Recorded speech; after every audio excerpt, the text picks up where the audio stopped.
and unsurpassed, penetrating and perfect Dharma is rarely met with, even in 100,000 million kalpas, having it to see and listen to remember and accept. I vow to taste the truth of the Tathagata's words. Good morning again. Good morning.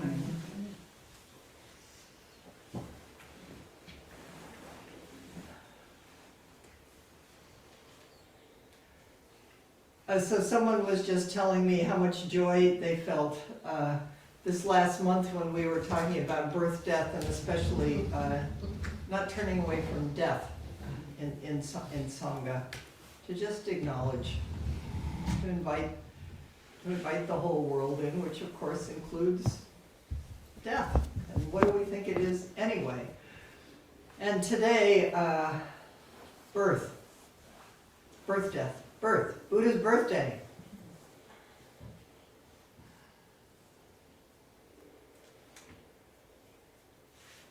So I, as often happens, I kind of plan what I'm going to say, and that's probably what I'm going to say, but you never know what I'm going to say, neither do I. But what arose just a minute ago was, I'm a family, there's 3 daughters. I'm the eldest. My little sister is 8 years younger than I am. And I went to visit her yesterday because she took a really bad fall and broke her wrist. She's my little sister.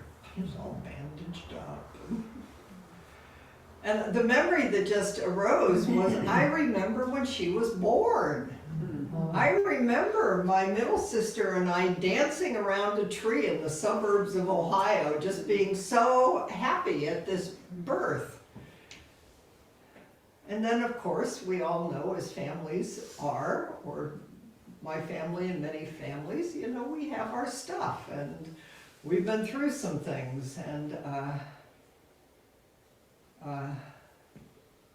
in recent times it hasn't been so easy with this little sister. And it was so sweet yesterday. It was so, makes me cry. It was so sweet just to help her adjust her sling. I mean, just small acts of tenderness and caring that in the everydayness of being grown-ups and leading our lives and whatever we think is going on or not going on, to just stop and to be able to put food in her freezer and fix up some ice packs. But there was something about being able to like take her hair and move it up off her shoulders so that I could adjust the sling. It just felt so tender. It's like, you know, you'd never want any of this to happen. And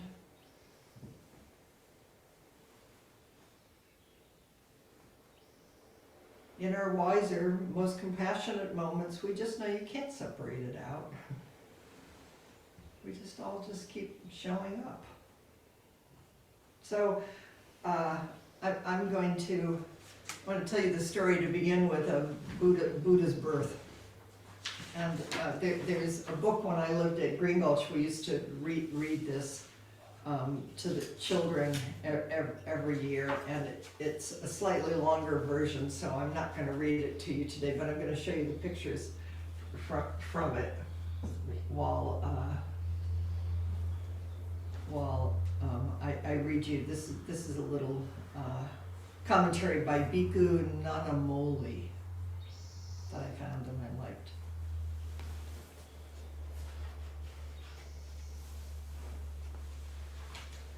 Once upon a time, in a kingdom in the mountains of what is now known as Nepal, the queen of the kingdom, named Maya, which in Nepali means love, Queen Love, was pregnant with her first child. One night, as she slept, she had a dream. And in this dream, a majestic elephant with six tusks came towards her, mighty but gently, and melted into her. So here's the picture. I want you all to regress into being children. You see.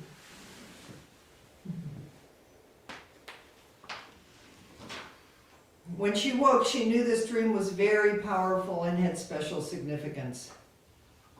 Maya and her husband Suddhodana had went to a wise person who understood this life as a dream that is dreaming us, and asked about this dream.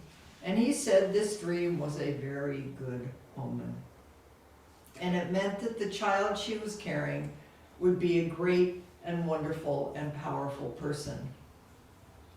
A king in the truest sense of the word. Not long after, Maya could feel that the time for her child to be born was approaching. She followed the tradition of her ancestors, which was to return to her childhood home when she was ready to have her baby. As she traveled to her home, she stopped along the way at a place called the Lumbini Park. So I've been to it. You can, it's not the solid tree that I'm going to tell you about in a minute isn't the same solid tree, but it's the birth child of a solid tree and a solid tree and a solid tree, and people go there to worship. They're beautiful and splendid gardens. Well, not so much anymore, but the tree is there. And as she walked along the path, a sal tree even reached down a branch to her to offer her support. This tree's child is still there today, and you can visit it. Here's the picture of Maya and the sal tree, reaching down its branch for support. Interesting that there are trees all through these Buddhist stories, not just human beings. And there she stood, supported by this ancient tree, and gave birth to a beautiful, healthy boy. Here's a picture of newborn baby Buddha.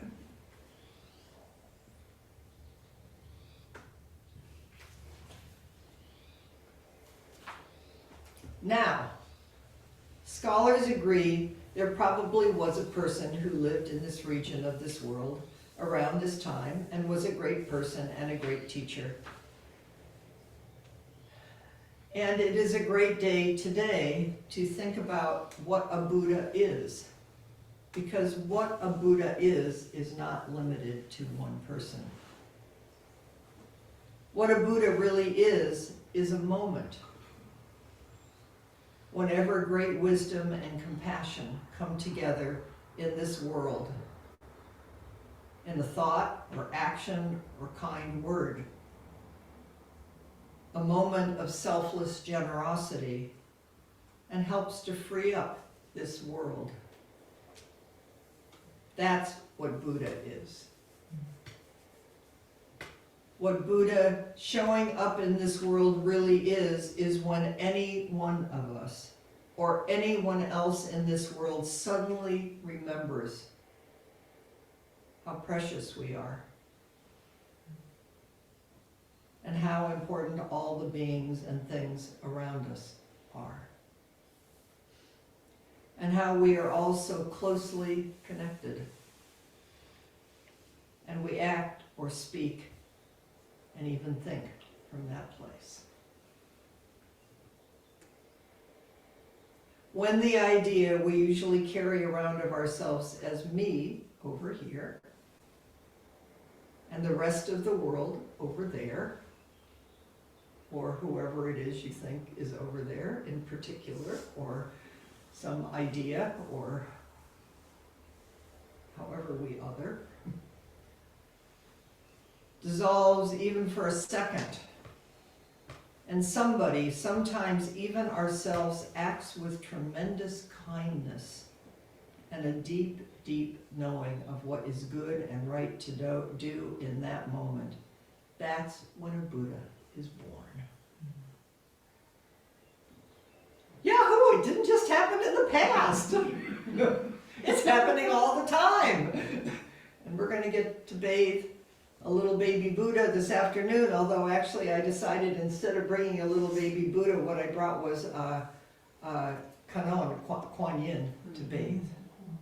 Because that's what we're giving birth to, moment after moment. That is the Buddha nature of each one of us. So we'll bathe the Buddha. That looks like Kanon.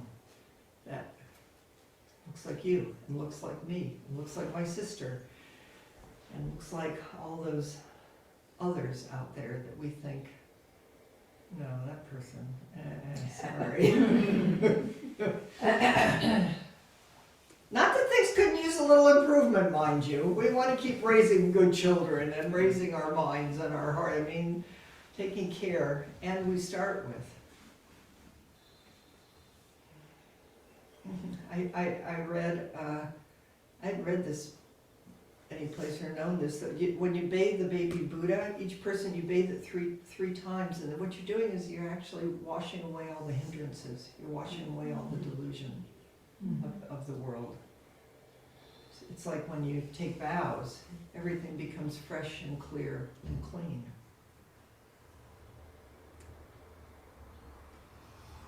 And the basic goodness that just is shines through. Moments of Buddha showing up are ours to receive and also ours to give, and both ours to celebrate. So today, we take a little time to remember to be joyful and thankful for the truth of great wisdom and kindness arising in our hearts, arising in others, and greatly benefiting, nourishing, awakening, delighting, freeing up, and honoring this world. Nice commentary, huh?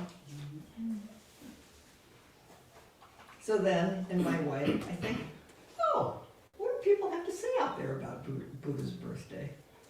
Not as much as you'd think. I wasn't, but I got really creative, so let me share. Blanche Hartman. I thought, who knows about motherly, grandmotherly mind? And Blanche Hartman, who was the first abbess of San Francisco Zen Center, I thought, I'll look in her book. I'll bet she has something to say. It's called Seeds for a Boundless Life, Zen Teachings from the Heart. And there's a little commentary here that says the everydayness of birth. At least we just think, oh, Buddha, a high being, was born. You know, just going to keep coming back. She says, I have been spending the last 2 weeks in the midst of the miracle that is birth. She must have gotten to attend a birth. Births are amazing. It's as amazing to be at a birth as it is to be at a death. And remarkably similar, a swinging gait of just awe and wonder. It's like coming and going, and no coming and going, and where do you come from, and where do you go, and who are you anyway? Just like, whoa. And I was struck once again by how extraordinary this miracle is and how ordinary. The simultaneity of the miraculousness and the everydayness of birth, not just of a baby, but of any creature, of anything. While I was gone, she was at Tassajara, must have been running the practice period, involved completely in this particular birth, there were many happenings here at Tassajara. Myriad and innumerable bursts of every bud on every maple tree bursting forth and presenting a new expression of life. The opening of every flower and the germinating of every seed and the opening of every bud are all miraculous births. Each one of us is in the midst of a gestation process.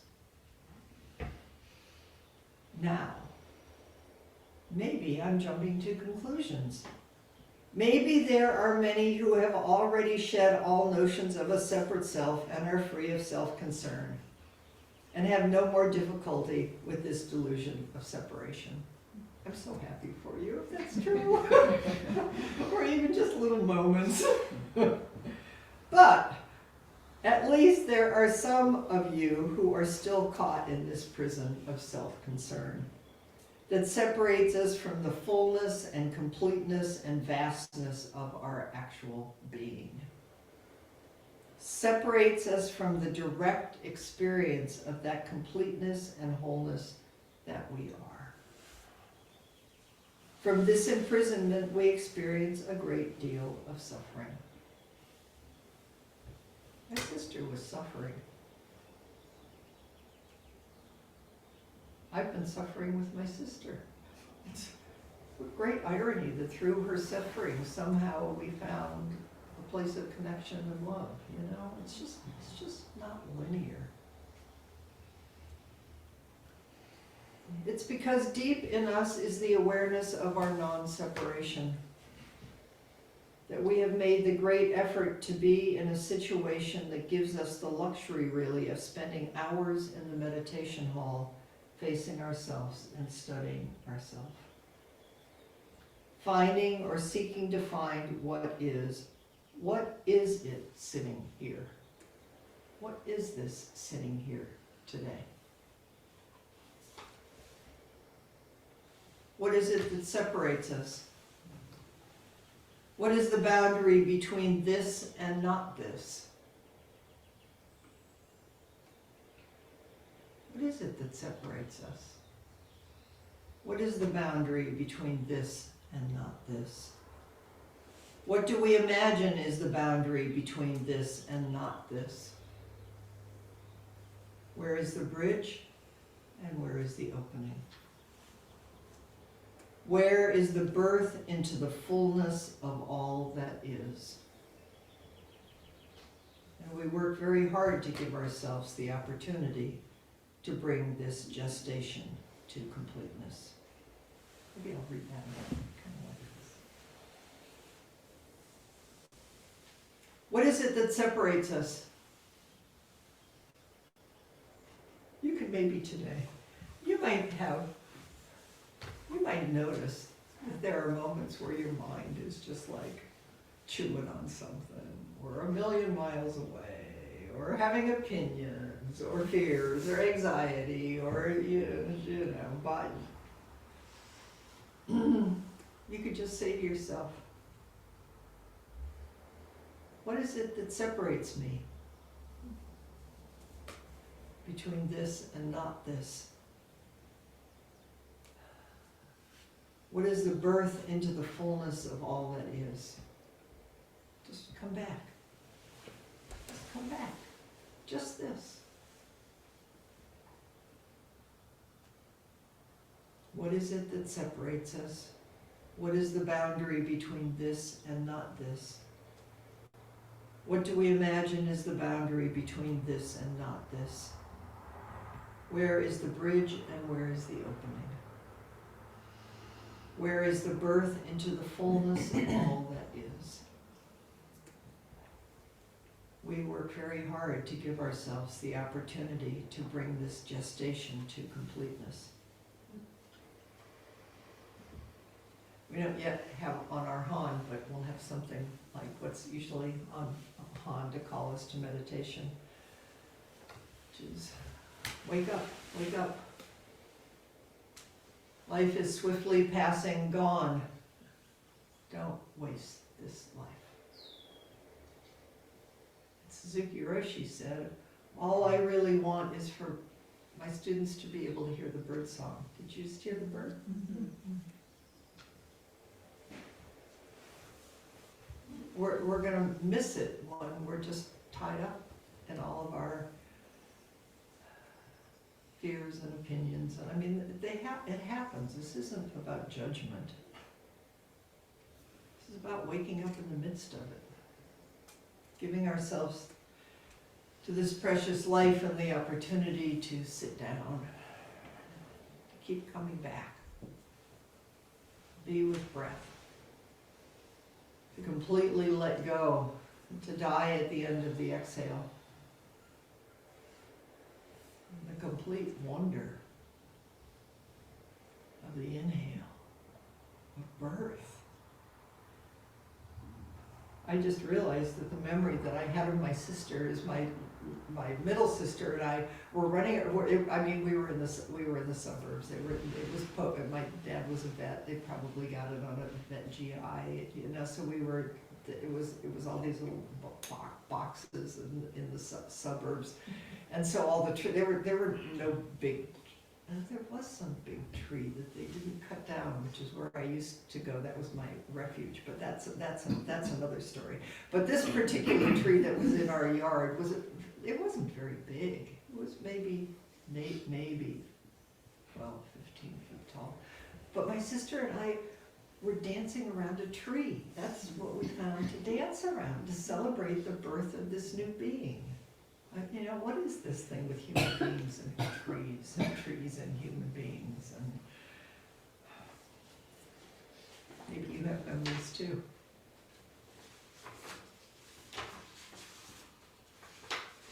Of birth and families and suffering and an amazing opportunity. Do you ever think about, I'm sure you have, I think about these things. It's like of all the places you could have been born, you got this, you came through a particular womb. Think, I can't believe I chose to come to, no. Think, wow, you know? It's like, wow. And in a particular family, and in this lifetime, in a particular time and era and conditioning, and with white skin and with a fair amount of privilege. I mean, and everybody got one. Everybody got a life to wake up in. And we are so profoundly all in this together. We're so in this together.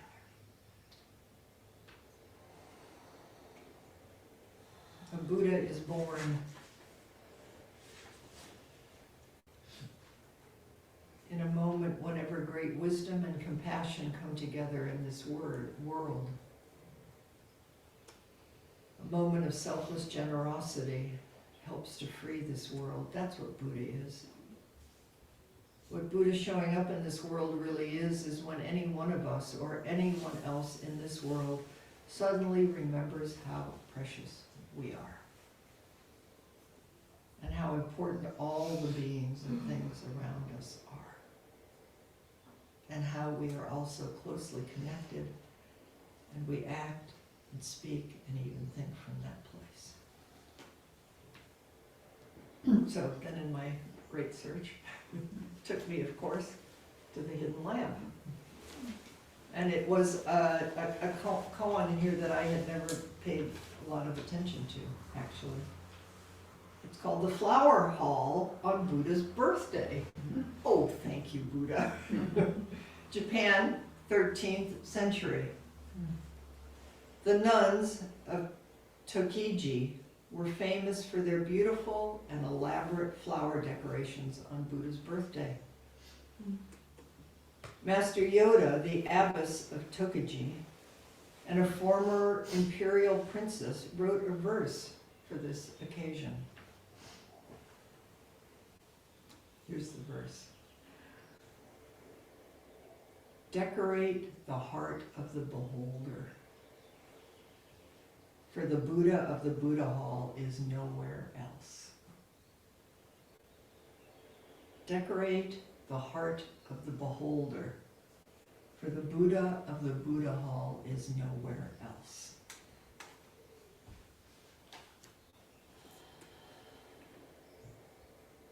Here's the commentary. Oh, I'm going to tell you this first because it's in the commentary. The bathing ritual, she says here, reenacts what happens right after the Nagas. The Nagas are great serpents that live down under the ocean and under the sea. Actually, the Buddha that we use at our weekly sittings has a Naga look and then the protective hood. That's why I love that Buddha. The serpent deities wash the newborn in warm rain. Isn't that beautiful? to wash baby Buddha in warm rain. Anyway, back to decorate the heart of the beholder. Wash your own birthing heart in warm rain, moment after moment.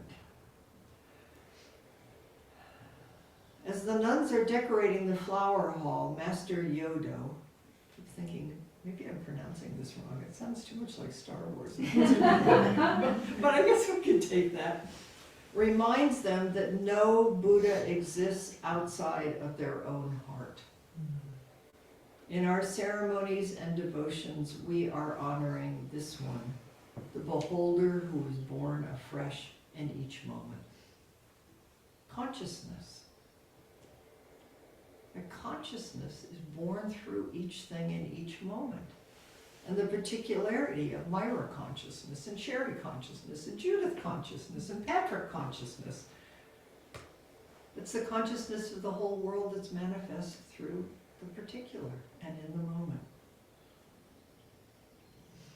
Each of us is the only one who can dispel suffering. No one else can do it for us. In the Dhammapada, the Buddha says, we are our own protection. We are indeed our own secure abiding. How could it be otherwise? So with due care, we attend to ourselves. Today, bathe your own warm heart, being birthed in each moment with warm rain of tenderness and care and tears and just love and compassion. Just keep pouring it over yourself. It's not so easy to be a human being, in case you hadn't noticed. It doesn't matter where you got born or what you got. There is suffering. There is suffering. And there's a cause of suffering. It's because we think we're separate and then we just got all caught up and entangled in it. But that's part of it too. You can't skip that part, which then takes us to the second part of this koan, which says, the attendants also wrote verses, and Ika, a former court lady, wrote, throw away into the street the years of the past. What is born now on the flower dais, let it raise its newborn cry. Throw away into the street the years of the past. What is born now on the flower dais, let it raise its newborn cry. Commentary. This commentary is by Amala Wrightson, who is from either New Zealand or Australia. I can't remember.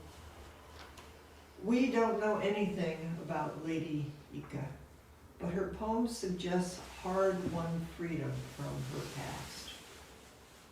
Certainly many of the women from Tokaji whose stories we know suffered terribly before entering the monastery. Many of the stories of early Buddhist women, there weren't so many choices, there weren't so many things you could do. Many people, it was a refuge and relief to be able to enter a monastery. Lady Ika seems ready to meet whatever comes her way, even defiant. Many of us carry heavy burdens from the past or the present.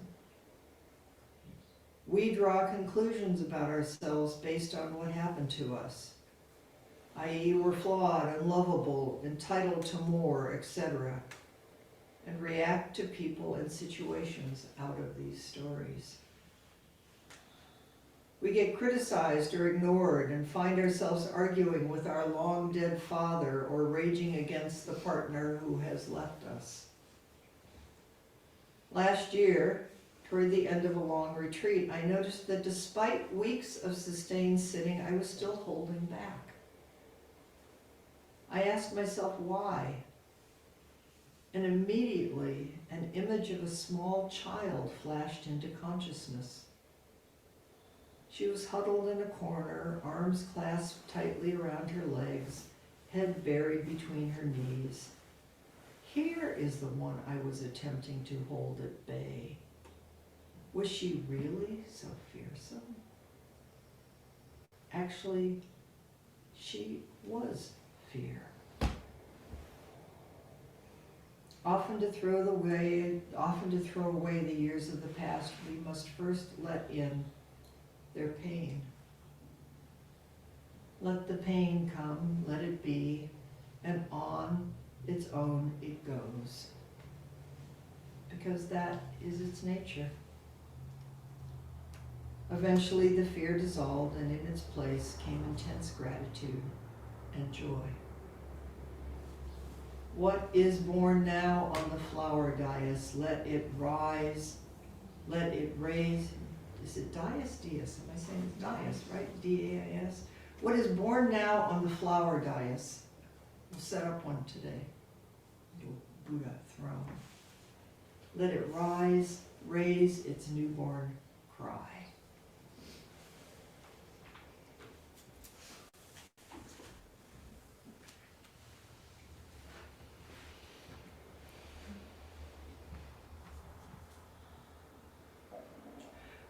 It's wonderful that Kuan Yin Avalokiteshvara, one of the descriptions is that he hears the cries of the world. But I also like simultaneously hears the sounds of the world. Otherwise, you think we do in our mind, we'll forget the joy part, we'll forget the birdsong part, and just hear the cries of the suffering. What if today we keep bathing our tender hearts in the heart of the world? That is this very heart right here that includes everything, with warmth and care and love, so that more and more the sounds of the world. It's a beautiful practice to sit in meditation and to soften the ears and to soften the edges of our skin and to just experience sound. It's the newborn cry of everything each moment. And then of course then you get to notice, well, I like that sound, I don't like that sound. Where did that sound go? I'd like that to come back. Did I miss it? I mean, you get to watch the whole commentary, but just, it's alive. This birth-death world is profoundly and completely alive. Just sit down in the middle of it. So when we bathe the baby Buddha, aka Kuan Yin, at the end of the day, we will be able to feel that we have been immersing ourselves, bathing ourselves in warmth and love with each breath. Nobody's promising. I was going to say you a rose garden. There are thorns in the rose. I mean, don't set yourself up. That person next to me must be a baby Buddha, not over here. If you only knew what was going on. You know what? It was so sweet with my sister just to let all that go. And just to adjust the strap on her arm sling. And to feel the love and joy of a precious human being in whatever mystery in this life is. She's my sister. And so are all of you. You know? It's such a relief. And I'm sure I'll get back to being frustrated with her. But you just keep watering it, and you water it, and you water it, and you water your own wonderful and confused Buddha heart over and over forever.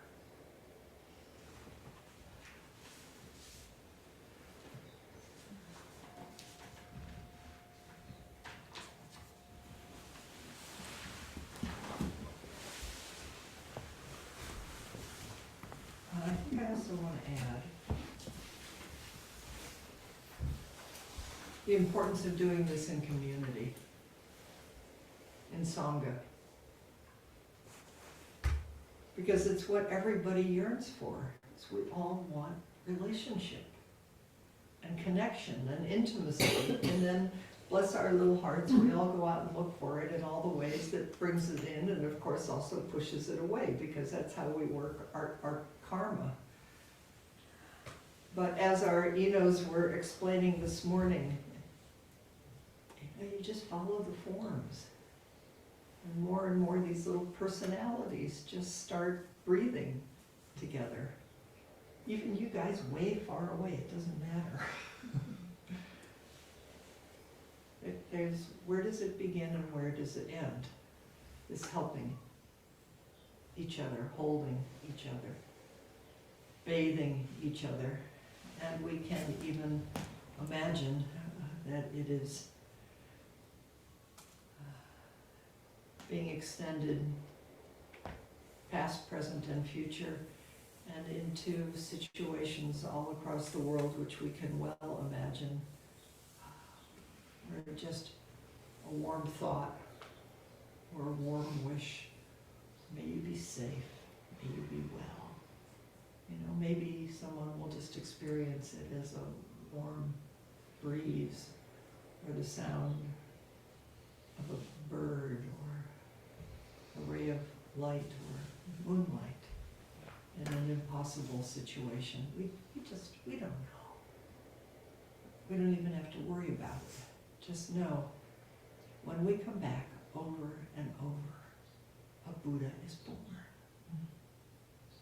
What a joyful responsibility to be given a precious human life.